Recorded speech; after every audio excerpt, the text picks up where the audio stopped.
Hello friends, ఈరోజు మనం Aadhaar centre ఎలా ఓపెన్ చేయాలి, దానికి సంబంధించిన ఎల్ఎంఎస్ సర్టిఫికేట్ ఎలా పొందాలి అండ్ ఆర్ఆప్ రోల్ ఎలా తీసుకోవాలి, తర్వాత ఏం చేయాలని డీటెయిల్స్ స్టెప్ బై నేర్చుకుందాం.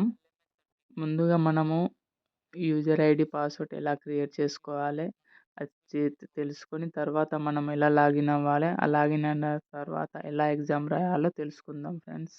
ముందు మనము ఆధార్ సెంటర్ పెట్టాలంటే ఎల్ఎంఎస్ సర్టిఫికేట్ ఒకటి అండ్ ఆర్ఆప్ రోలు తీసుకోవాలండి. తర్వాత మనకు స్లాట్ బుకింగ్ చేసుకొని ఎగ్జామ్ రాయొచ్చండి. ఇప్పుడు మనం తెలుసుకుందాం యూజర్ ఐడి. ఇంతకుముందు ఎలా ఉండే అంటే మనకు ఛాన్స్ ఉండేదండి యూజర్ ఐడి ఎలా క్రియేట్ చేసుకోవాలి, దాని కింద ఇక్కడ ఇస్తుండే. కానీ ఇప్పుడు ప్రజెంట్ వచ్చేసి ఇవ్వడం లేదండి.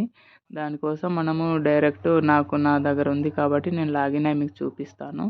ఫస్ట్ యూజర్ ఐడి, దీనిలో మనము యూజర్ ఐడి మెయిల్ ఐడితోని లాగిన్ అవ్వాలండి. మెయిల్ ఐడి పాస్వర్డ్ కింద మనకు వచ్చేసి క్యాప్చర్ ఉంటుందండి.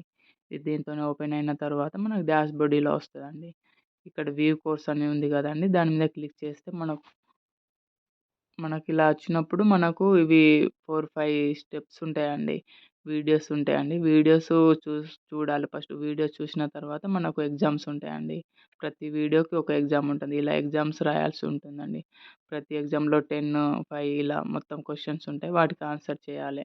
ఇలా ఫస్ట్ ప్రీ అసైన్మెంట్ ఉంటాయి. తర్వాత సెల్ఫ్ పర్సనల్ లెర్నింగ్ ఇలా ఇవి అన్నీ ఉంటాయండి.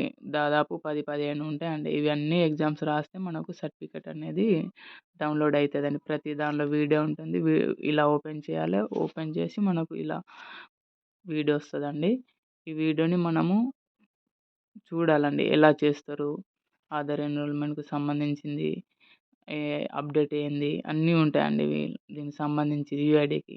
ఇది ఈ లెర్నింగ్ అందుకే అంటారండి. ఇది వీడియో చూసి తర్వాత మనము ఎగ్జామ్స్ రాయాలండి. ఇవి అన్నీ వీడియోస్ ఎగ్జామ్స్ ఉంటాయి దీనిలోనే. ఇవి రాస్తేనే మనకు సర్టిఫికేట్ అనేది డౌన్లోడ్ అవుతుందండి. తర్వాత వచ్చేసి ఇవి అయిన తర్వాత మనకి ఇలా సర్టిఫికేట్ మొత్తం కంప్లీట్ అయిన తర్వాత డౌన్లోడ్ అవుతుందండి. వ్యూ సర్టిఫికేట్ మీద క్లిక్ చేస్తే మనకు ఇలా సర్టిఫికేట్ ఇప్పుడు డౌన్లోడ్ అవుతుంది. ఇలా డౌన్లోడ్ అయితే ఈ సర్టిఫికేట్ మనకు ఆధార్ సెంటర్ పెట్టుకోవడానికి ఛాన్స్ ఉంటుందండి.